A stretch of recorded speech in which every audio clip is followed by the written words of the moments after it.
Agora ninguém aparece. Abandonado.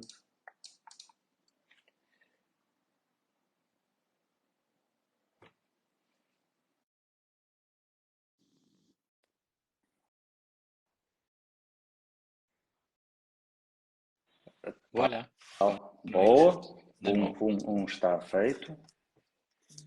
O resto não sei se desistiu ou não quer. Olha, eles estão a dizer que não receberam convites. Eu também não recebi. Simplesmente toquei na Mas opção tentem. para solicitar. É isso, que solicitem. É isso que solicitem. Porque tu estás muito mal educado. Hoje Não, não eu por convidas princípio, ninguém. nada. É preciso a gente estar a pedir. E por princípio... Convencido.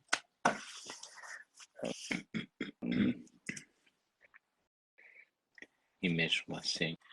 Olha, já cá está. Ok, a pedir ao Sérgio, o Sérgio, é isso.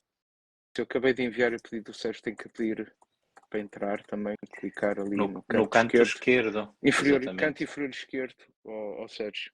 E depois é enviar pedido ou send request, não sei que língua está.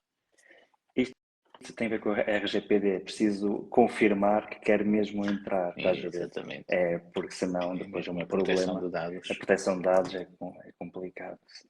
Ninguém manda dizer que quer. Está certo, concordo. Eu não sei se ele já não está. Ele está já, portanto, Sérgio, se conseguires ver no canto inferior esquerdo e clicares, vai-te aparecer a opção. Ora, vamos ver. Já parece que está a entrar. Vamos ver se consegue. Se a transmissão funciona. Aí vem o homem. Mas sem vídeo. Ui. Tens a câmara tapada? Está a aparecer imagem a negro. Não, a câmera está, vamos lá ver, a câmera está. Ok, está virada ao contrário. Não, mas se eu voltar para mim é que fica assim. Então quando eu volto para o computador já resulta. Então vai ter que vir fisicamente ao contrário e se conseguires pôr no Facebook no computador consegues ver a conversa. É isso. Aquele método mais clássico. Exatamente. Ou seja, podes pôr a conversa no Facebook do computador em silêncio, consegues ver-nos a nós e a ti, mas tens de virar o telemóvel ao contrário para te poder focar a ti. Tem de haver aqui alguma maneira de me pôr a aparecer, ou não? Pois. Eu acho que sim. Não tens um papelzinho por cima da câmara para tapar a câmara? Um espelho à frente. Não. É que era mais fácil ser o contrário, se fosse a câmara de trás, como o telemóvel estava encostado ao computador. Pronto, mas então se calhar tens mesmo de virar a câmara para ti, exatamente. Assim vê-se. É que eu nem me consigo ver assim. Isso. Mas é o que eu digo, pões o Facebook no computador, na página do computador, e consegues acompanhar a conversa. A informática funciona sempre muito bem, mas é quando não precisamos dela. Estranho. Pois. Pode ter a ver com as definições de privacidade. Por exemplo, se não tiveres nas definições do telemóvel a câmara, portanto, autorizada para o Facebook, pode não aparecer. Pois, mas se está outra câmara, devia estar esta também, não é? Pois, em teoria. Então pode ser mesmo um problema físico da câmara. Pronto, vamos então ver. Já agora, se alguém nos estiver a ouvir, não se esqueçam, quando o Padre Sérgio fizer anos, um telemóvel. Aí para o parque. Sim. Boa ideia. Ora, um bocadinho mais. Sim, dá aquela guinadazinha. Apenas um nadinha para aparecer mais no centro. Não. Ora, isto aqui uma desapareceste outra vez. Isto está difícil esta noite.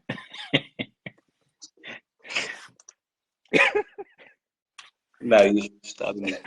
Olha, para ir sugerindo qual vai ser o tópico da minha conversa, esta câmara não é sinodal. Não é? Eu acho que esta conversa pode chegar mais longe do que nós pensamos, por causa disto. esta Câmara não é sinodal. Bem, isto está. Ora, Ok, perfeito. isso. Está ótimo. Está ótimo. Não mexe, não toca. Ótimo. Agora não podes mexer. Nada, não faz nada, não respira. Mas conseguem ouvir-me? Sim, Perfeito, o som perfeito. está ótimo. Sim. O som está ótimo. Já estou drenado, já estou cansado. Já podemos respirar. Olha, agora temos que dar à perna que de facto já foi um tempinho. É verdade, sim. O adro É isso já foi feito, o momento do adro antes da missa já está terminado, já deu para falar. Mas boa noite a todos os resistentes desta segunda transmissão no mesmo dia, é inédito. Hoje é um dia especial, também temos connosco o Padre Sérgio Leal, da Diocese do Porto. Já de certeza muitos também o conhecem, e sobretudo nestes últimos tempos, pelo facto de ter participado no encontro em Roma, que dá o título até da nossa conversa de hoje, não é? Párocos pelo Sínodo.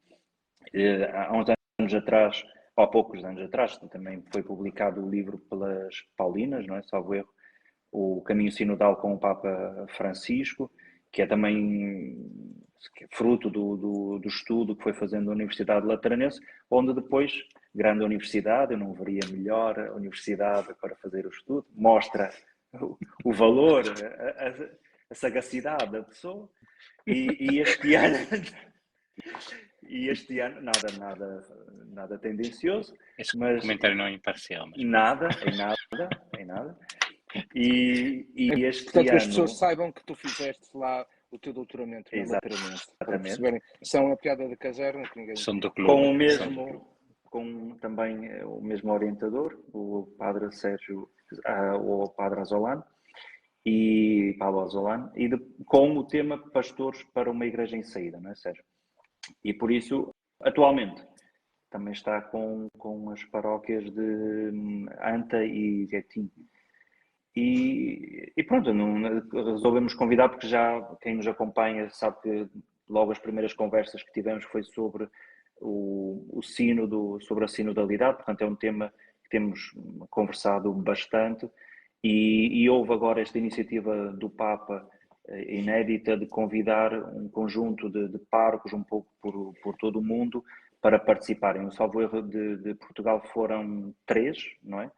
Participaram 3. E pronto, o Sérgio, nosso amigo, e convidamos-lo para estar aqui presente nesta nossa conversa. E se calhar, mesmo, Sérgio, para quem não está muito por dentro, se calhar ia-te perguntar, ou que pudesse ajudar-nos, como é que surgiu esse convite, não é? Porque de tantos párocos em Portugal, se escolher 3, porque é que tu achas que foste convidado? Ora, então boa noite a todos. Isto está um bocadinho estranho porque eu estou a falar para o telemóvel e vejo-me no computador e dá com um bocadinho de atraso relativamente ao que eu estou a falar. E, portanto, eu daqui a um bocadinho, se calhar, tirei a imagem para não me baralhar muito, a ver-me a fazer o gesto que faço a seguir, os movimentos que faço. Depois, de por cima, o telemóvel está ao contrário e quando me viro para um lado, na câmara aparece a voltar-me para o outro. Está assim um bocadinho estranho. Ora, tirando esta parte mais técnica, quero agradecer o convite, em primeiro lugar, para aqui estar convosco e com tantas pessoas que nos estamos já a ver em direto. Este convite, quem me ligou foi o Dom Manuel Linda, meu bispo, que disse que na Conferência Episcopal, tendo que enviar 2 delegados, nós éramos 3 participantes portugueses, mas só 2 enviados pela Conferência Episcopal, eu e o Padre Adelino Guarda, da Diocese de Leiria Fátima, porque o Padre António Bacelar participa, sendo convidado diretamente pela Secretaria-Geral do CIV. E, portanto, o convite surgiu-me do Sr. Manuel Linda, que em nome da Conferência Episcopal me endereçou esse convite, dizendo que, sendo um encontro de párocos, me convidavam por ser pároco, mas isso, de facto, em Portugal havia muitos mais, e juntou a isso também o meu estudo sobre a sinodalidade, que podia ser também uma ajuda para este encontro.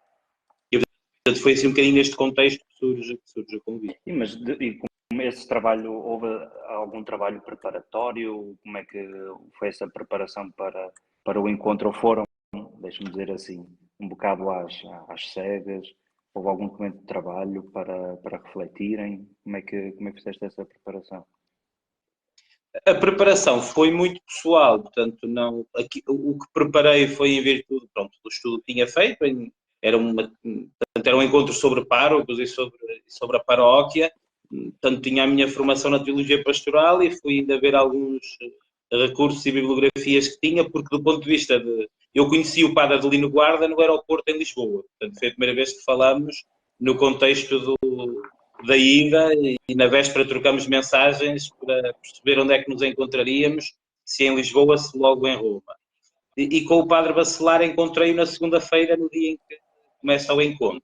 Portanto, a Conferência Episcopal, isto assim, portanto, sem qualquer crítica, mas não tivemos nenhuma indicação senão esta, e de que a partir do momento tive um convite, tudo vinha diretamente da Secretaria-Geral do Sínodo, para a parte logística, de onde é que o autocarro nos ia buscar no aeroporto, todas essas coisas, e portanto enviaram um material, a Secretaria-Geral do Sínodo enviou o programa, no programa, como cada dia tinha um tema diferente, e para o tema de cada dia havia uma pergunta que orientava os trabalhos do dia, e portanto foi a única coisa que me deram previamente, umas semanas antes, foi o esquema do encontro, qual seria o horário e qual seria o tema de cada dia. Portanto, não, a preparação foi muito pessoal, não foi feita em...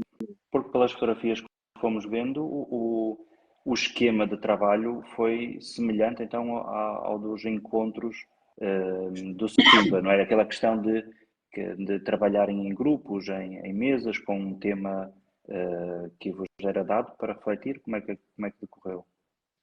Sim, o método, e parece que a Secretaria-Geral do Sínodo e até outros dicastérios vão começar a optar por este método do discernimento no espírito e da conversação no espírito. Portanto, esta é uma metodologia que, e confesso que foi a primeira vez que trabalhei a partir desta metodologia e que me surpreendeu muito positivamente.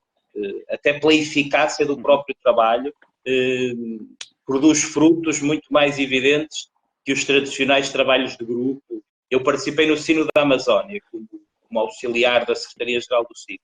E aí era o tradicional trabalho de grupo, onde havia perguntas e cada um ia falando livremente. E na verdade, creio que este método é muito mais eficaz e muito mais fecundo do que o tradicional trabalho de grupo. Foi curioso, quando lá chegamos, as mesas não eram circulares, como veio na Assembleia de Outubro. Isso até surgiu como notícia, não é? As mesas circulares do Sínodo. Ali elas eram duas mesas retangulares e, portanto, estávamos assim à volta da mesa, mas em mesas retangulares. E todos os grupos foram tentando juntar as mesas de maneira a que aquilo ficasse mais circular possível. Tiveram que deixaram de estar as duas em serraram os cantos para ficar redondo. Mas foi quase isso. Havia ali alguns grupos que estavam com obras de engenharia para pôr a mesa circular e transformar dois retângulos num círculo, não foi muito fácil. Porque também se diga que os facilitadores, tanto que é também uma novidade deste trabalho da comunicação no espírito, alguns dos facilitadores que estavam nos grupos desta vez, portanto, facilitador eles fazem preparação para acompanhar o trabalho do grupo, orientar os trabalhos em função desta metodologia. E alguns dos facilitadores estiveram já na Assembleia de Outubro, portanto, havia uma clara sintonia com a Assembleia de Outubro passado. Okay. E quais foram assim os temas? Ou seja, o que é que te parece que foi a principal preocupação, as principais linhas para discutir ou discernir sobre aquilo que se pede, não é? Aos parques neste contexto do Sínodo? E eles seguiram, portanto, nós tínhamos 3 dias de trabalho, portanto, nós chegamos no domingo à noite, no dia 29, e tínhamos como dias de trabalho objetivos, foi o 30, o 31 e o 1, porque no dia 2 tivemos também um dia de trabalho, mas foi o encontro com o Santo Padre, e aí deslocamos-nos para Roma. Porque isto decorreu tudo na Domus Fraterna, portanto que aquilo é fora de Roma, e são uns 50 km de Roma, creio eu, é assim, longe do centro. Portanto, era um convite a concentrarmos, porque à volta não havia nada, portanto, é mesmo um deserto à volta, é uma grande casa de retiros, e em cada dia tínhamos um tema, e o tema de cada dia era o tema de uma das partes do relatório de síntese da Assembleia de Outubro. Portanto, o primeiro dia foi uma igreja de rosto sinodal, o segundo foi todos os discípulos, todos missionários, e no terceiro dia era sobre tecer laços e construir comunidade. No primeiro dia, a pergunta andava em torno do como ser uma paróquia de rosto sinodal, e pedindo também que cada um partilhasse as experiências positivas ou negativas da sinodalidade das suas realidades. No segundo dia, no todos os discípulos, todos os missionários, o tema andava um bocadinho mais pela valorização dos carismas, dos ministérios, de como promover este envolvimento de todos na ação eclesial. E o terceiro dia, portanto, o tecer laços e construir comunidade. É curioso que andava um bocadinho mais, todos os grupos andaram um bocadinho mais porque era também a pergunta, andaram um bocadinho mais pelos organismos de participação, de corresponsabilidade, como promover a participação de todos. E no meu grupo, curiosamente, andamos muito mais pela fraternidade, o que era tecer laços e construir comunidade. E alguns grupos andaram também pela fraternidade, pela comunidade, mas o que pretendiam desse terceiro dia era, sobretudo, a participação de todos nos organismos de sinodalidade, os existentes e aqueles que poderiam surgir. Claro que deste encontro não surgiu nenhum relatório de síntese, porque foi claramente dito no início que o que se pretendia deste encontro não era já uma resposta, não é que não se esperasse deste encontro internacional de párocos que viesse a fórmula para a renovação das paróquias, nem tampouco que daqui saíssem orientações. O único objetivo deste encontro é ser mais um contributo para a redação do instrumento Laboris da Assembleia de Outubro. O Cardeal Grec disse isso numa noite, tivemos uma sessão com o Cardeal Grec de perguntas e respostas, e perguntavam-lhe porquê um encontro sinodal de paro. E ele dizia, em primeiro lugar, porque chegou à Secretaria-Geral a indicação e alguns pedidos de que os párocos não tinham sido tidos em conta no processo sinodal e naquela escuta que tinha acontecido na primeira fase desta Assembleia Sinodal. Por outro lado, o Cardeal Greco dizia que os párocos estão em relação direta com o povo de Deus e que essa sua relação direta com o povo de Deus era importante para a Secretaria-Geral do CID. Daí que agora pediram que aos padres que participaram nesse encontro internacional agora levassem a cabo encontros que pudessem ter a mesma metodologia nas suas dioceses e nas suas conferências episcopais e que os resultados fossem comunicados à Secretaria-Geral. E era mesmo um pedido não só formal, numa conversa informal com o Cardeal Greco num dos intervalos, e depois falávamos um bocadinho sobre Portugal, e ele dizia, mas bem, agora lá em Portugal, perguntava um bocadinho como é que estava este caminho sinodal, e depois dizia, mas agora não se esqueça de que tem que fazer isto lá em Portugal e dizer-nos os resultados disso. Queremos saber o que é que se passa em cada país, que ecos são importantes para nós continuarmos o nosso trabalho. Essa é uma preocupação percebida da Secretaria-Geral do CID. Paulo, tu recordas-te quando depois estiveste lá desta questão de facto dos párocos ter sido trazido ou não? Sim. Antes de mais, boa noite. Obrigado, Sérgio, por teres aceito este convite de estar aqui connosco, não é? Falar aqui sobre esta questão do SIN e outras também mais à frente.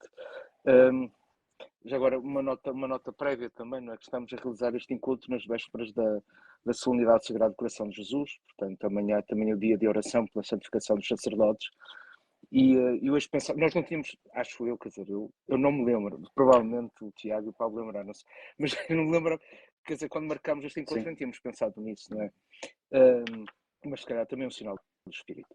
E porque estamos aqui reunidos padres de 3 dioceses, não é? Viana do Castelo, Braga, Porto, não é? Esta manhã. E um dos assuntos importantes é precisamente esta fraternidade sacerdotal. O Tiago estava a falar da tese de doutoramento da Lateranense, essa magna universidade de grandes santos, de grandes santos atuais e futuros. E lembrava, se alguém, portanto, o Padre Tiago tem um livro sobre a tese de doutoramento dele, tem a introdução, depois o livro foi publicado pelas Paulinas, e eu aconselho sempre, se não lerem a tese, pelo menos a lerem a introdução à tese, que tem, portanto, digamos, fala precisamente do Azoulay, não é? E fala precisamente da fraternidade, não é? Dessa sacerdotal. Bom, sim, esse assunto, essa questão foi abordada, não é? Porque houve uma intervenção, mesmo se não foi no último dia, no penúltimo dia da Assembleia, em que alguém chamava a atenção a necessidade de envolver os parcos. Quer dizer, falava dos padres em geral, mas também dos parcos, não é? Porque as sínteses eram tinha uma visão pessimista ou negativa, não é? Digamos, uma ausência, resistência.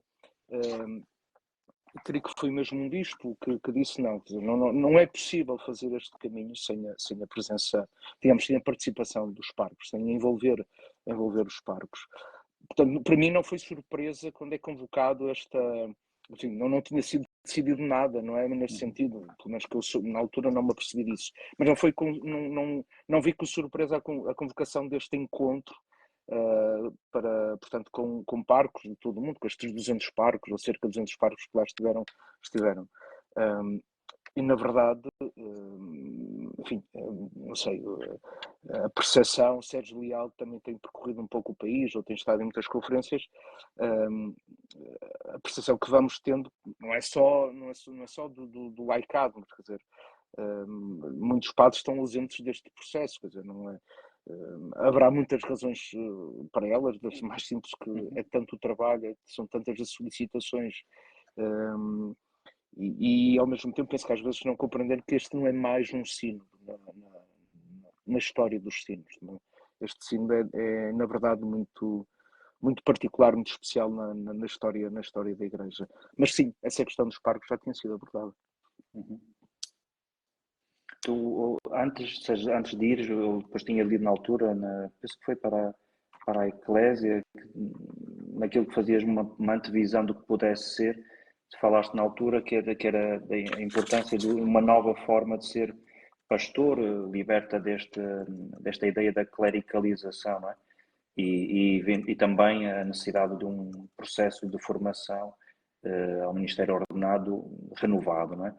O Papa Francisco, acho que foi hoje ou ontem, que também novamente fala sobre esta questão da clericalização, mas pondo ao contrário, isto é, também reconhecendo que há, apesar de tudo, uma entrega abnegada de muitos padres. Falou na questão da solidão, não é? Era esse o tema, que muitos se entregavam, mas faziam de um modo solitário. E isso também tem a ver com a formação, para aquilo que nós somos formados, para esse registro. Mas a tua antevisão, perante depois o que encontraste lá nas conversas, não só formais em torno da mesa, mas do espírito que pairava, confirmou-se? Achas que de facto é um problema? Por que caminhos é que tu vês?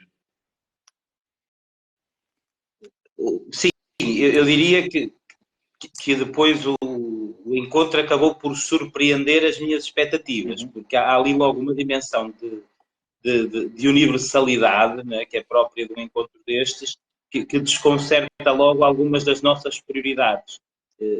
Para também quem está a ouvir perceber um bocadinho. Destes nós éramos quase 200 párocos de 90 países e dos 5 continentes. O meu grupo de trabalho, onde faltou ao nosso grupo, mas éramos 10 padres, mais a facilitadora, que era uma religiosa do Presbiteríssimo Sangue.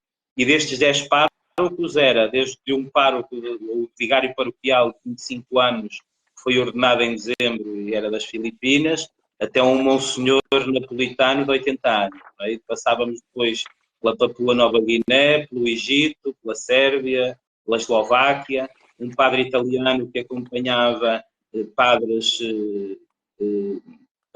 da Moldávia e da Ucrânia. Portanto, havia assim uma variedade de experiências que por um lado também relativiza algumas prioridades, não é? E aquilo que para nós é prioritário, para outras geografias já não é. Eu lembro que à mesa, com um padre do Líbano, ele falava da necessidade de ser, da dificuldade e exigência de ser padre em contexto de perseguição, em contexto onde o catolicismo é minoritário, onde, portanto, há aqui um relativizar de prioridades, ou lamentarmos da falta de vocações, né, e depois ter um padre, né, africano que diz: nós no meu país tivemos que construir mais 2 seminários na minha diocese porque o que tínhamos não era suficiente. Portanto, há assim uma variedade de prioridades e de preocupações que é muito curiosa, né? É curioso também que, por exemplo, os peritos, quando falam, cada um evidentemente fala do seu contexto, mas lembro desta questão das vocações, foi, creio que até o Thomas Ali, que dizia: nós rezamos tanto pelas vocações e não vemos frutos da nossa oração. Ou rezamos mal ou Deus não nos ouve. E eu diria, bem, se calhar outros rezam melhor que nós, porque eles têm muitas vocações e nós não. Ou nós rezamos e eles têm os frutos. Uns rezam, outros escolhem. Porque Deus distribui depois as graças como bem entende. Claro que o Thomas Ali dizia isto para provocar o dizer: nós pedimos vocações e o Senhor responde-nos deste modo, mais do que continuar a rezar insistentemente porque queremos aumentar o número, não é, aumentar o contingente, devemos perguntar-nos o que é que o Senhor nos está a dizer com a resposta que nos está a dar. Dos peritos, porque isto é também um outro elemento que estava no encontro, tínhamos um conjunto de peritos muito variados. Portanto, estava o Thomas Ali, estava o Gilles Routier, portanto, do Canadá, estava uma senhora da Argentina, uma Lia Zervino, e estava também um canonista da Nigéria, o Padre Benedicto, e portanto, estava também, deixa cá ver aqui que eu tenho aqui ao lado, os nomes, e um bispo, este era um bispo das Filipinas, o Pablo Virgílio. E os peritos introduziam o tema do dia, brevemente, portanto, era algo muito breve na introdução, e até aí percebíamos que até eles próprios vinham de sensibilidades e de geografias diferentes, e também moldava aquilo que diziam. E uma outra nota disto é que os peritos introduziam o tema do dia, mas o ponto seguinte era a oração pessoal. E esta foi uma das coisas que a mim me marcou muito neste encontro. Que o primeiro ponto do trabalho de grupo era cada um rezar o que ia partilhar no trabalho. E eu confesso que a mim que levava as expectativas, tinha lido as perguntas e procurado ver alguma leitura que me ajudasse a responder a essas perguntas. Quando me sentava na capela, porque havia uma das possibilidades dessa meia hora de oração pessoal era a capela com a exposição do Santíssimo, outros faziam a opção de ir pelo jardim. Quando me sentava diante do Santíssimo, responder à mesma pergunta deixava de ter uma carga meramente intelectual ou teológico-pastoral, numa perspectiva mais académica, porque é aquela em que também me situo, e passava a ter o realismo de confrontar isto com a oração, com Jesus Cristo, com a fé, e isso dava também outra concretude até àquilo que depois iria propor no grupo. Agora, diria, quanto às expectativas que se confirmam ou não, que era a pergunta do Tiago, eu andei aqui às voltas, lá não cheguei, mas diria que mais do que isso, elas excederam as minhas expectativas porque aquilo ganhou um rumo diferente. Né? Eu levava as minhas ideias e as expectativas das minhas ideias e ali a tarefa era uma tarefa que é o trabalho sinodal, creio eu, mais importante, que não é importante o que cada um pensa, é importante o que pensamos em conjunto. E isto é uma nota desta tarefa da conversação no espírito. Porque cada um começa por partilhar aquilo que entende sobre esse tema, depois passamos a um tempo de silêncio, onde cada um partilhou e ela dava-nos no máximo a nossa facilitadora 5 minutos. Depois disso, cada um partilhava o que mais o marcou do outro, né? alguma partilha que ouviu e que mais o marcou. E esse tempo era mais breve, não era tempo para acrescentar aquilo que me esqueci da primeira partilha, era tempo de valorizar a escuta do outro. E depois de um tempo de silêncio passávamos a construir em conjunto, cujo objetivo era, da partilha que fomos fazendo, quais são os temas mais recorrentes ou convergentes, mas também quais são as vozes proféticas, que era uma coisa que a mim também me achei muito curioso. A nossa facilitadora dizia, não é só importante o que disse a maioria, ou construir em conjunto é dizer o que é que estamos todos de acordo, o que a maioria está de acordo. Se houver alguma voz profética, algum aspecto que seja importante valorizar como caminho a percorrer, a aprofundar, então também o colocamos neste construir em conjunto. E isto era trabalho que durava praticamente a manhã toda, e a manhã toda era muito tempo, porque o pequeno almoço era às 7 da manhã, e rezávamos logo às 8, e o trabalho começava logo de seguida, portanto o tempo era muito aproveitado, portanto não tínhamos muito tempo para dormir. Nem para a sexta dava muito tempo, porque apesar de almoçarmos à 1 e os trabalhos retomar às 3, o almoço era sempre mais prolongado, porque era inevitável, com gente de outros lugares, não conversar e não prolongar o almoço na conversa. E depois, todos os grupos iam mais cedo para a sala, porque tínhamos de começar a preparar a síntese que íamos apresentar no final do dia e que tínhamos de sujeitar à comissão. E, portanto, isso implicava, da parte da tarde começavam as partilhas dos grupos e depois havia intervenções livres. E o dia terminava com, novamente, no trabalho de grupo, se algum dos contributos da tarde, das intervenções individuais ou até dos outros grupos, alguma dessas coisas fosse importante acrescentar ao nosso texto final, também o deveríamos fazer. E tudo isto permitia este discernimento, que era muito interessante e para mim creio que é uma metodologia nos nossos conselhos diocesanos, tanto de pastoral ou presbiteral, mesmo os conselhos paroquiais, é fundamental.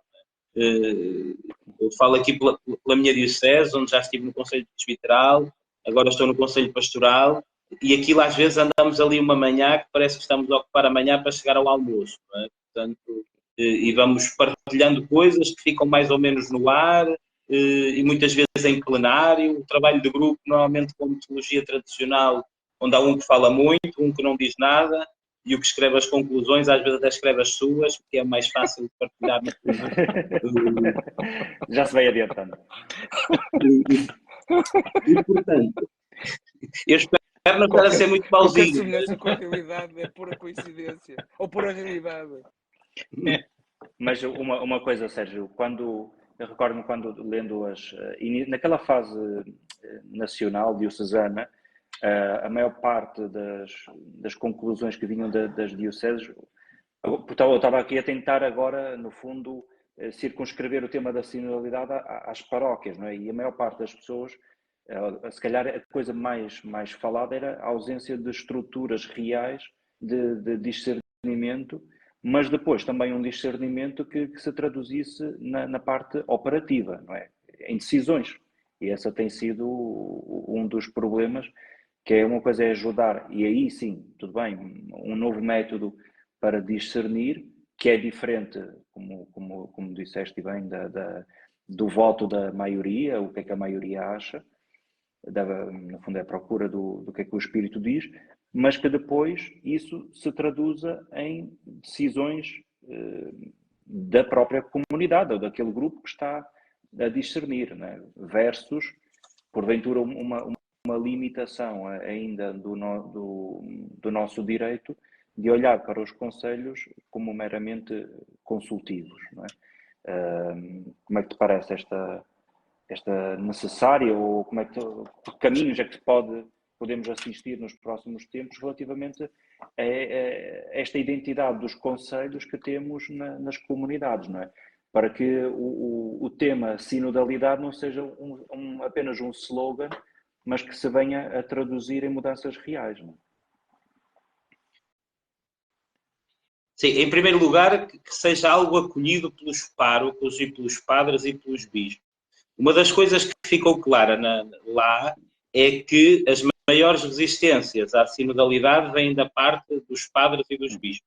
Que o povo de Deus tem muita expectativa, não é? Não que os padres e os bispos também fazem parte do povo de Deus, mas que os leigos têm muita expectativa na sinodalidade, de terem vez, voz, de serem implicados nos processos de decisão, mas era comum, e aqui era comum a todas as geografias.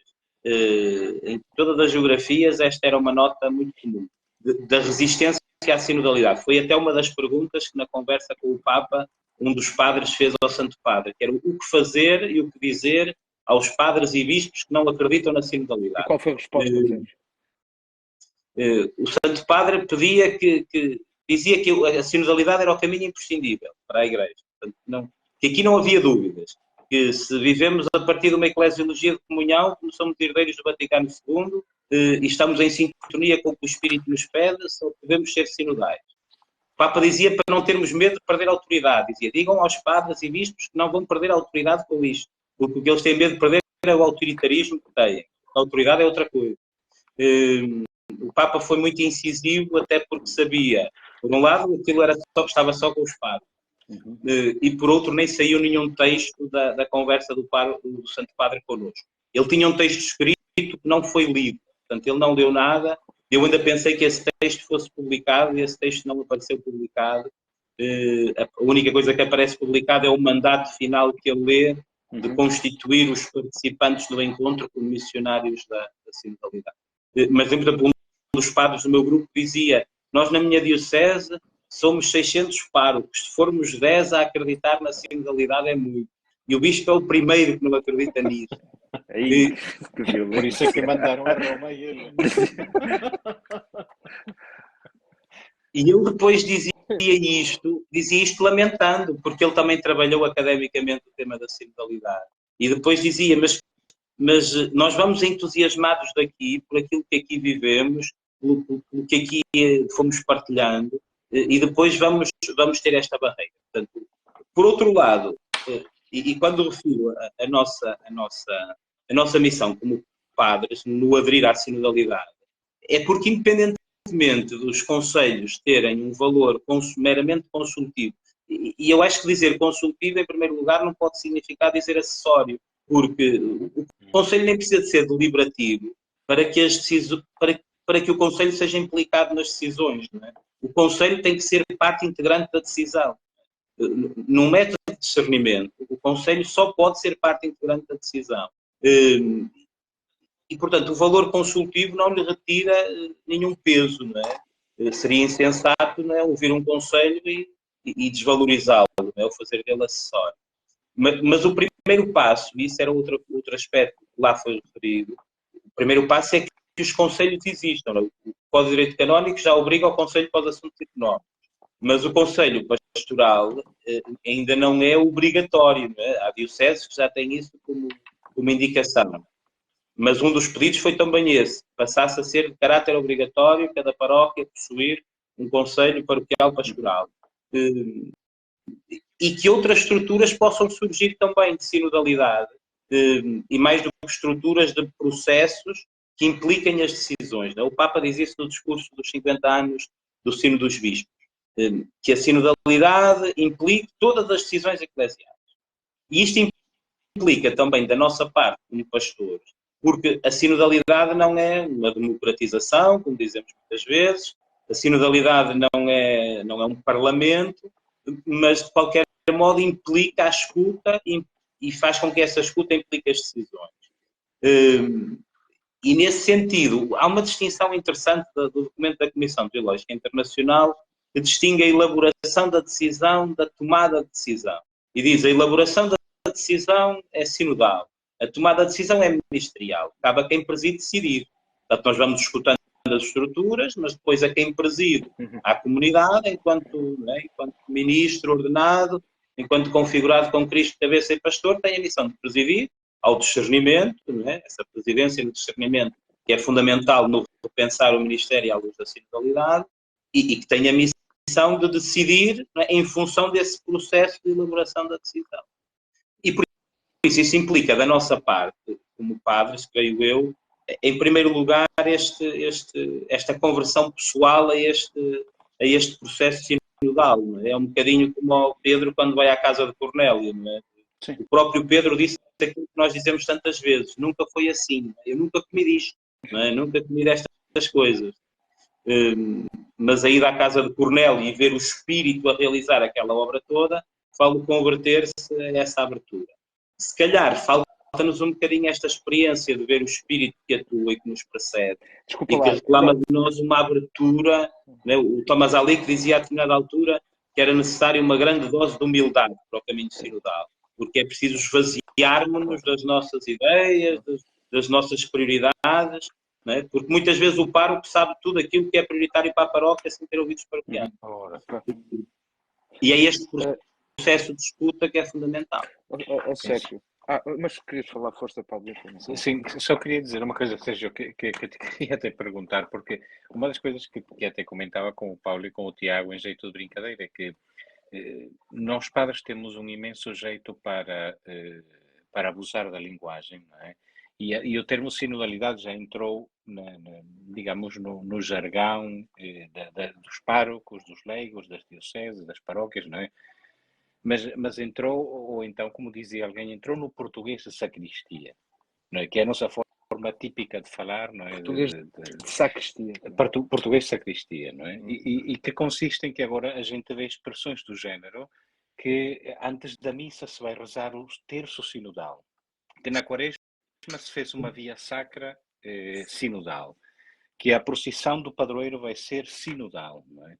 Isto é, meter pessoas a fazer aquilo que já faziam antes tornou-se uma atividade sinodal, não é? Jornadas diocesanas sinodais, não é? Portanto, agora converteu-se num adjetivo, não é? Que é a melhor forma de neutralizar um termo e aquilo que ele significa, não é? E aquilo que ele implica, não é?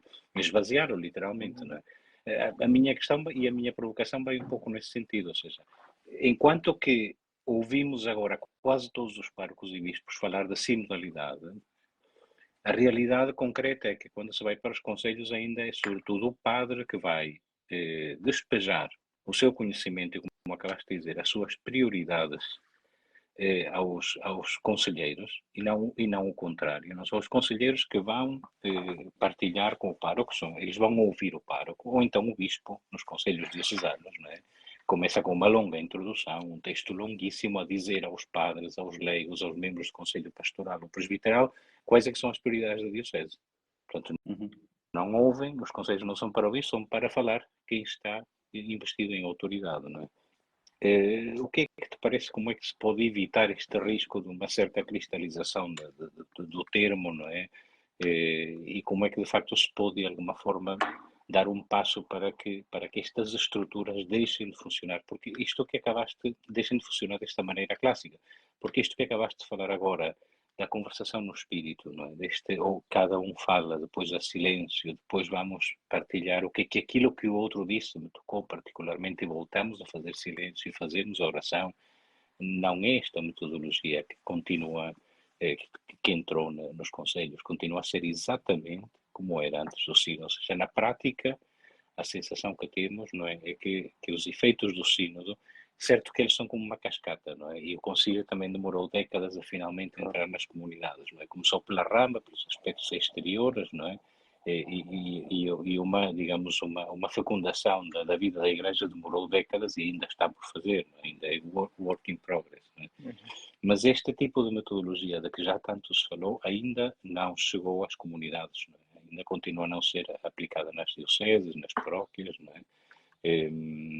Portanto, o que é que te parece? Como é que se pode quebrar este círculo vicioso de se falar em sinodalidade quando depois na prática, nas comunidades e nas dioceses, não se leva a sério, não se tenta pôr em prática, não é? Eu, por um lado, em primeiro lugar, é importante uma formação para a sinodalidade e uma formação que envolva todo o povo de Deus. Não é? Porque se a sinodalidade valoriza este povo de Deus como sujeito da ação eclesial, então é importante que a formação abranja a todos e nos diversos níveis. E quando digo formação, não digo meramente explicar o que é a sinodalidade, não é? E convidar um especialista sobre o assunto a falar sobre isso. Mas que essa formação seja também o implicar as pessoas e o implicar todos no processo sinodal. Porque, na verdade, as resistências surgem também, é verdade, como já se sublinhava, nos padres ou bispos que têm dificuldade em assumir este novo estilo eclesial, mas também temos as pessoas com uma grande falta de preparação para a participação eclesial. Ainda encontramos muitos conselhos em que as pessoas dizem: o Sr. Padre diga como é, nós fazemos. E o Sr. Padre é que estudou e o Sr. Padre é que sabe. ainda encontramos também isto. E é também mais cómodo que o Conselho Pastoral, o padre diga o que é que vamos fazer e depois só tenhamos que executar aquilo que vamos fazer. Eu creio que há aqui uma formação que é inadiável para a sinodalidade e que é muito mais do que uma formação para este estilo eclesial. Isto é, que é também uma formação, uma iniciação cristã que seja séria e que forme para a fraternidade e para a comunhão. São o ponto de partida da sinodalidade. O maior déficit de sinodalidade das nossas comunidades reside no déficit de fraternidade que existe nas comunidades. Porque, se de facto, as comunidades fossem lugares fraternos, lugares de fraternidade, era muito mais fácil viver aquilo que o Papa diz serem as duas condições fundamentais para a sinodalidade, que é falar com liberdade e escutar com humildade. Eu até falo com liberdade, mas já nem estou disponível para acolher o outro, porque eu sobre o assunto já disse o que era preciso e dou por encerrado o assunto. Não é? Portanto, há aqui uma formação para uma cultura de comunhão e fraternidade. Tem que começar na catequese, não é? A nossa catequese falha, não é? E isso dizemos muitas vezes, ao fim de 10 anos, ou 11, ou 12, como algumas paróquias têm, os jovens não se sentem pertença da comunidade. Alguém que não se sente pertença da comunidade, como é que se vai sentir um protagonista ativo da construção eclesial? Como é que vai sentir que a sua voz pode ser importante para implicar as decisões que a comunidade quer levar a cabo? Diga-se outros itinerários de formação que temos, não é? A preparação dos pais para o batismo. É verdade que temos de preparar a celebração e a simbólica da celebração, mas também temos as famílias diante de nós, numa oportunidade que não é normal, não é? Porque vêm pedir o batismo para os filhos. E pode ser a oportunidade de falar da família como lugar de sinodalidade e da importância das famílias na construção eclesial e na construção paroquial. Isto é, creio que os processos de formação que possuímos, os itinerários de formação na comunidade paroquial existem, devem também ajudar a responsabilizar e a formar as pessoas para esta sinodalidade. Significa sentirem-se envolvidas no processo. E depois é o que diz o Papa numa das suas catequeses de quarta-feira sobre a sinodalidade. Ele diz, bem, queremos formar para a sinodalidade, então chamemos as pessoas a realizar tarefas, a fazer coisas, a implicá-las naquilo que temos para fazer. E, portanto, que a formação para a sinodalidade é também uma formação pela participação, não meramente explicar o conceito ou dizer ou fazer um excurso sobre os diversos organismos da sinodalidade. E creio que este é um ponto de partida fundamental para que isso possa acontecer, para que as pessoas possam participar no processo e, por outro lado, essa formação é inevitável na formação inicial do clero, nos seminários e também na formação permanente do clero, porque também ainda somos herdeiros de um ministério muito por animaram e muito tridentino de dispensar sacramentos e de acompanhar aqueles que já são cristãos. E há que passar desta cura animar uma cura comunitatis, não é? Um cuidado da comunidade e por isso um cuidado da missão. E isso da nossa parte é mesmo um exercício também muitas vezes exigente. Eu digo isto como um pároco, não é? Portanto, muitas vezes é mais fácil eu sentar à minha secretária, traçar o que quero fazer e arranjar quem faça e execute. Não é? Porque pode ser tentador isto, dizer, vou perder uma noite a discutir um assunto, se eu aqui sozinho posso decidir. Sérgio, deixa-me só voltar atrás naquilo que existe, é interessante, porque acho que de facto é um argumento que deve encontrar uma maior clarificação, uma resolução, porque penso que é determinante. Quando falavas da doutrina da fé, esta questão da sinodalidade ou do discernimento a dois passos, o processo do discernimento e depois a tomada de decisão. Porque, segundo me parece, esse método ou esse horizonte de discernimento e tomada de decisão está de algum modo, ou pode estar de algum modo já desfasado, na medida em que o discernimento ou a decisão já está incorporada em germen no próprio processo de discernimento. Ou seja, compete não só, ou compete sobretudo àquele que preside, não tanto o decidir, mas de atestar que aquele discernimento foi feito segundo o Espírito e está segundo aquilo que é a tradição da Igreja, não é? Para fazer uma analogia, se nós pensarmos nesta questão, por exemplo, dos dogmas, falar sobre o dogma da Imaculada Conceição, não é que tenha sido, entre aspas, o Papa a definir dogmaticamente que da Imaculada Conceição ou da Assunção. Quer dizer, isso já era vivido como uma realidade teológica previamente, já era dado como verdade, que depois o Papa atesta que isso sim, proclama definitivamente essa verdade que já era vivida. Nesta analogia que eu queria dizer é isso, quer dizer, se estivermos neste processo quase assim muito hermético, como duas fases, à espera da decisão, e não perceber que há um compromisso prévio que já vem do próprio processo de discernimento, o grau de compromisso é sempre deficitário por parte de quem está a fazer o discernimento, porque se descompromete com a decisão, percebes? E isso é uma questão de método, digo eu. Sim, mas Tiago, mas pode haver uma situação em que, vamos a como está, na elaboração dessa decisão e ela é possível e tu dares ou não, porque não é chegado o momento. Por exemplo, o sino Claro. o sino da Amazónia, neste último sino, a questão dos viri probati, foi aprovado em Assembleia Sinodal e o Papa não avançou com isso. Uhum. E a resposta é, quer dizer, eu entendo aquilo como era mais uma questão ideológica, quer dizer, ele próprio põe em causa o discernimento, digamos, Paulo, mas estás a dar razão àquilo que eu te digo. Eu sei, mas aí estás a dizer, o discernimento foi, se calhar não foi bem realizado ou estava contaminado por algum tipo de pressões, não é? Ou pré-reflexões que não decorrem daquele processo. Não é? Estou a dizer isso para não colocar toda a decisão no lado da Assembleia em si, não é? Portanto, não, era nesse sentido que eu estava a dizer.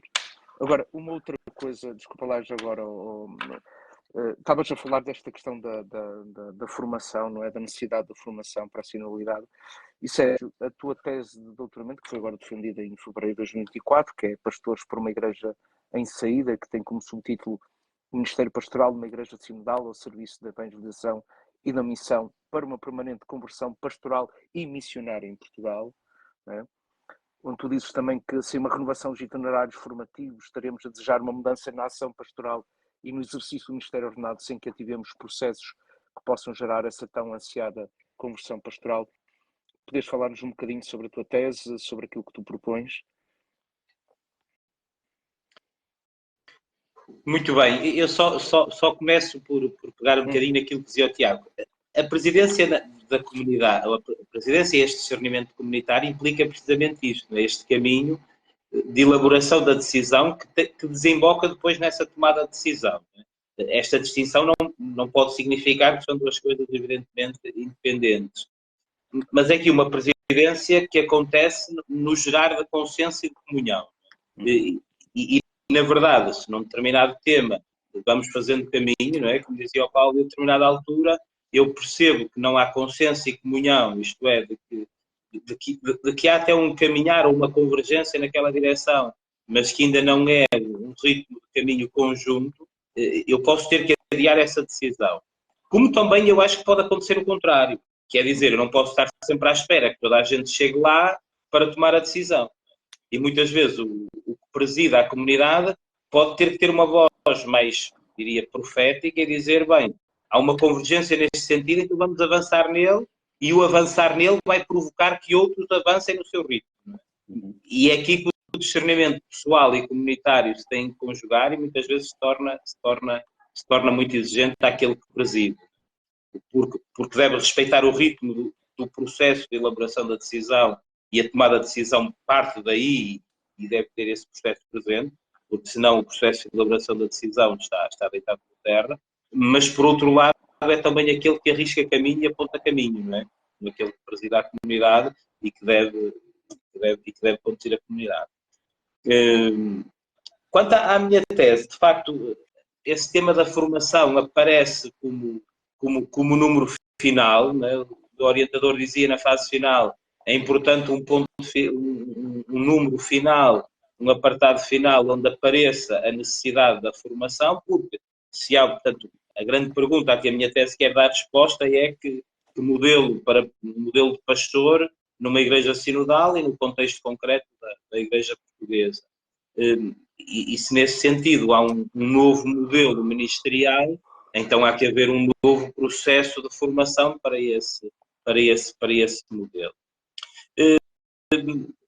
No fundo, eu cheguei a uma formulação final, depois de todo o percurso, desde a análise e avaliação da realidade eclesial, cultural e social em Portugal, um excurso também pela parte bíblica, e curiosamente na parte bíblica o meu exercício foi de conjugar as duas grandes novidades, que é a novidade da palavra, do Evangelho, que é sempre novo e que reclama este novo modo de ser pastor, e também a novidade do contexto social e cultural a que queremos dar resposta. E fui identificando, sobretudo, a partir de Jesus, não é, aquele que faz novas todas as coisas, até aos Atos dos Apóstolos, perceber como que dinamismo opera a comunidade primitiva, ou que dinamismos e processos acontecem de resposta à novidade evangelizadora. Não é? Sei lá, pensando assim em alguns casos muito concretos, a instituição dos 7, Atos 15, com a Assembleia de Jerusalém, isto é, diante de realidades novas, era importante acolher a palavra que tinha sido deixada pelo Senhor e, à luz do Espírito, oferecer uma resposta nova. E depois também, mesmo no livro dos Atos, se percebe como há uma igreja de rosto poliédrico, uma igreja que aparece em rede nas diferentes geografias, que as diferentes geografias e culturas muitas vezes implicam diferentes modos de configurar até os ministérios que estão surgindo no interior da comunidade. E neste sentido, depois por um percurso patrístico, e não interessa aqui agora chegar às conclusões, mas para dizer que percorrendo este itinerário, depois, sobretudo, vendo do magistério do Papa Francisco, embora nunca apareça no título diretamente a referência ao magistério do Papa, como aparecia, por exemplo, na minha primeira tese de licenciatura, em que era a sinodalidade no magistério do Papa, mas essas coordenadas da Igreja em Saída, da Igreja Hospital de Campanha, de uma Igreja Samaritana, isto é, de um ministério que se faz à luz da alegria do Evangelho, como o Papa propõe, e diria que, assim como proposta conclusiva, eu tinha proposto um ministério de raiz trinitária ao serviço de uma igreja de comunhão e missão, como hospital de campanha para esta permanente conversão pastoral. Onde, de facto, o ministério ordenado se repensa, em primeiro lugar, nesta passagem que eu dizia há bocadinho, de uma cura animal a uma cura missionis e cura comunitária. Isto é, do padre cura das almas ao padre que presida a comunidade e que promove a comunhão e que articula a construção eclesial a partir da missão que tem diante de si. Né? De uma igreja que deixa de ser uma igreja de acompanhar os que já são crentes, porque esta é uma grande mudança, eu creio que em Portugal ainda não enfrentamos. Né? Uma das limitações que ele apontava no capítulo sobre a análise e a avaliação da realidade do nosso ministério, temos ainda uma demasiada concentração sacerdotal do ministério ordenado. Despendemos muito tempo, não é? Não que ele não seja necessário, mas há uma concentração quase sacerdotal do ministério, não é? Nos atos sacramentais e devocionais, e também com a tão marcada piedade popular que temos em Portugal. E depois também acontece em algumas realidades por um lado temos uma concentração sacerdotal, por outro uma espécie de deslocalização para o social, isto é, temos, e eu aqui pensava um bocadinho na realidade da minha diocese, mas sei que isto acontece por outras dioceses, onde o acumular de centros sociais e paroquiais que nos despendem tanto tempo na administração de estruturas sociais, que nos fazem entrar assim num ministério mais assistencialista e até essencialista na sua versão diria mais caricaturada, porque aparece na liderança de processos burocráticos e de relação com a segurança social. Portanto, aqui a proposta seria esta do Ministério. Em primeiro lugar, o Ministério de Raiz Trinitária. Quando eu sublinho isto é para dizer que o Ministério ordenado, sendo um Ministério que se realiza de modo sinodal, não é um Ministério de origem sinodal. Ele é sacramental, o Ministério ordenado é conferido por um sacramento, o Ministério Ordenado configura o Ministro Ordenado como Cristo de cabeça e pastor, não é? E, portanto, há aqui uma revalorização do Ministério Ordenado, que não significa colocá-lo acima dos restantes ministérios no contexto da Igreja, não fazer dele um Ministério de síntese, não uma síntese de todos os ministérios, mas ser um Ministério que em primeiro lugar, presida a comunidade como um Ministério de serviço, não é? O Ministério Ordenado reconfigurado tal qual como Cristo instaurou, isto é, como um Ministério de serviço. Não é? Os grandes das nações exercem domínio sobre elas, não seja assim entre vós, diz Jesus de modo muito claro. Depois perceber que esta construção comunitária, não é, que se faz à luz da Trindade, e daí o sublinhar também da raiz trinitária do Ministério Ordenado, que se faz à luz, por um lado, à luz da Trindade, e, portanto, o Ministério de Comunhão e de promoção da comunhão, de promoção da fraternidade, não se faz de modo desligado da missão a que somos chamados. A construção e a edificação eclesial, a que o Ministro Ordenado é chamado a presidir, constitua a comunidade em missão. Eu creio que ainda vivemos muito esta fragmentação entre o ad intra e o ad extra, não é? Entre a edificação comunitária e depois a saída em missão. E daí o sublinhar também dessa expressão do Papa da Igreja em saída, não como fuga, mas também sem receio, não é? Às vezes diz-se que quando o Papa propôs a primeira vez uma Igreja em saída, alguns cardeais diziam: nós já somos poucos, saímos e ainda ficamos menos. Isso fez com que o Papa depois escrevesse no Evangelho Gaudium, que dizia: prefiro uma igreja acidentada, enlameada, porque saiu à lama das ruas, do que uma igreja que permanece intacta, sem sair do seu lugar. Mas esta articulação, esta sadia articulação entre o ad intra e o ad extra é fundamental para repensar o Ministério Ordenado. Nós vivemos ainda uma demasiada concentração nas atividades a fazer e a realizar. Esta passagem de uma igreja que faz coisas, uma igreja que se edifica nas coisas que realiza, é fundamental para o Ministério Ordenado. De como edificar a comunidade e do Ministro Ordenado, que sabe presidir a este processo de discernimento de construção comunitária. Por outro lado, este Ministério Ordenado, um Ministério ao serviço de uma igreja em saída, como hospital de campanha, reclama uma presidência no discernimento e, sobretudo, a promoção da corresponsabilidade e da participação. O Ministério Ordenado, à luz do modo como o Papa Francisco propõe, mas mais do que isso, uma eclesiologia de comunhão o configura, exige a promoção de diversas estruturas e, mais do que estruturas, de processos de participação e de corresponsabilidade que possam constituir a Igreja nesta perspectiva sinodal. Portanto, é este novo modo de ser pastor que, de facto, implica um novo modo de pensar e de repensar o nosso ministério. E creio que é aqui que depois encarna esta necessidade de uma renovada formação do clero, quer seja da formação inicial até à formação permanente, que na nova rácio, ou que na última rácio, porque já reclamam uma nova rácio, dizia-se isso ainda lá neste encontro. Eu estive à conversa com os padres do dicastério do clero e diziam que já há gente a reclamar uma nova rácio depois deste processo sinodal, que apesar da rácio existente ser tão recente, de que ela é pouco sinodal, não é? E que implica repensar o itinerário formativo à luz deste processo sinodal, porque apesar de ela ser já um bom instrumento para a renovação da formação do clero, da formação inicial, de que é necessário renovar esses processos. Que não implica, como às vezes ouvimos, de que há uma demasiada formação intelectual do Ministério na formação inicial.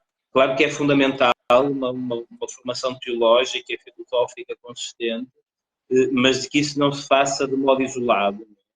E um Ministério que ainda permanece muito isolado e muito autorreferencial. Mas falta-nos também não só uma fraternidade e comunhão no interior das comunidades, que esta é outra coisa. Isto é, nós reclamamos muito que as comunidades são pouco fraternas, que as paróquias não são espaços acolhedores e de fraternidade. mas depois deve ficar-nos a pergunta de como é que nós, padres, vivemos a fraternidade presbiteral. Como é que é o nosso presbitério como lugar de fraternidade, não é? E de comunhão, não é? Com o bispo, não é? E o Papa pedia-nos isso, no encontro com o Papa no último dia do encontro dos párocos, o Papa dizia, mas reforçava esse apelo à comunhão, à fraternidade entre nós, não é? O Papa repetia aquilo que já tem dito em outros contextos, não é? De que o padre tem que viver 3 proximidades, não é? A proximidade com o bispo, a proximidade com o povo e a proximidade com os outros padres. Até nos convidava a alguma frontalidade, não é? Dizia-se, nunca digam mal do bispo, se o bispo não estiver a ouvir. Querem dizer alguma coisa? Digam ao bispo. Não é? Se não lhe dizem na cara, então não dizem fora, se não estiverem com o bispo. Não é? Ele até dizia, mastigam e engulam. Não é? Portanto, não dizem à frente do bispo, então não digam a ninguém. Mas há aqui um caminho de construção fraterna que é fundamental, não é? E percebemos depois assim este jeito do Papa de falar assim muito prático, mas de que é o apelo a uma fraternidade que seja construção singular. Olha, nós já estamos aqui, já dei aqui o tempo de desconto neste. Já também começamos muito tarde, já estamos nos descontos. Não sei se Paulo ou Pablo querem alguma coisa, senão temos que também começar aqui a aterrar. Paulo. Só queria sublinhar o método da conversação no espírito, que me parece que é o grande fruto, um dos grandes frutos do Sínodo, confirmado também aqui pelo Sérgio, não é? E de todos aqueles que participaram. Porque aquilo que o Sérgio está a dizer foi isso também que levou na primeira Assembleia Sinodal ao entusiasmo, à alegria que sentiu no fim. Quer dizer, e sublinhar isso e também os tempos de oração. Eu não sei, eu não participei em nenhum outro sínodo, ou melhor, não colaborei num outro sínodo, não sei como é que era antes deste, mas quando falamos de oração e mesmo digamos, da forma como estava organizado e depois este método de composição no espírito, parece-me que este é absolutamente excepcional. Aliás, foi referido, agora não sei as palavras, não sei quem é que o disse, foi o Cardeal Schönborn, que falava precisamente disso, que este era que já tinha participado não sei quantos sínodos, mas que este era de facto excepcional. E essa conversação no espírito é preciso trazê-lo para os nossos conselhos, né? Pastorais, paroquiais, presbiterais, porque funciona.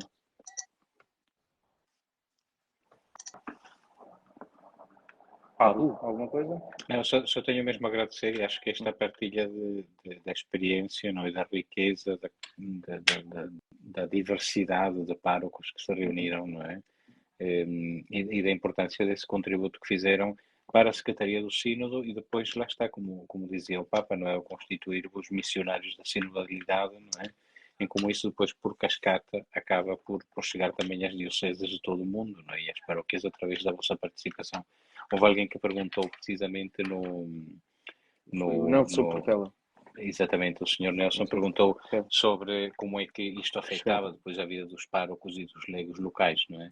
E eu penso que é precisamente isso, não é? Através dessa partilha que levais, não é? Portanto, olha, o Padre Sérgio, eu penso que perdeu a ligação. Tu expulsaste o convidado. Não foi, não. Não, estava a agradecer. Não, Então, eu olha, também. se calhar é mesmo terminar e anunciar, se calhar, os próximos. Sim, eu também, só uma última palavra, de facto acho que é interessante ou importante. Eu lembro-me sempre quando o Papa iniciou o seu ministério, foram algumas palavras até bastante duras, não é? Sobre quase falar dos padres como uma espécie de funcionários da alfândega que proibiam, ou que esta questão da bênção. E este encontro também acho que é importante para trazer algum equilíbrio no sentido de os trazer, de os apresentar também como pedras essenciais neste processo do discernimento e da sinodalidade. Portanto, eu também agradeço ao Sérgio, ele depois vai ouvir isto, a conversa e a oportunidade desta partilha, até um pouco do backstage, do espírito e daquilo que ele dizia. Às vezes não adianta estar a partir com grandes expectativas ou preconceitos, o que importa é o que vai, depois as surpresas que vão acontecendo no próprio momento, e isso é fruto desta dinâmica que se está a implementar. Portanto, já vamos muito tarde, simplesmente dizer então que temos previsto voltar a conversar Sim, sim. de hoje. Ele está a dizer que está a ouvir, então. Pronto. Ok, Sérgio.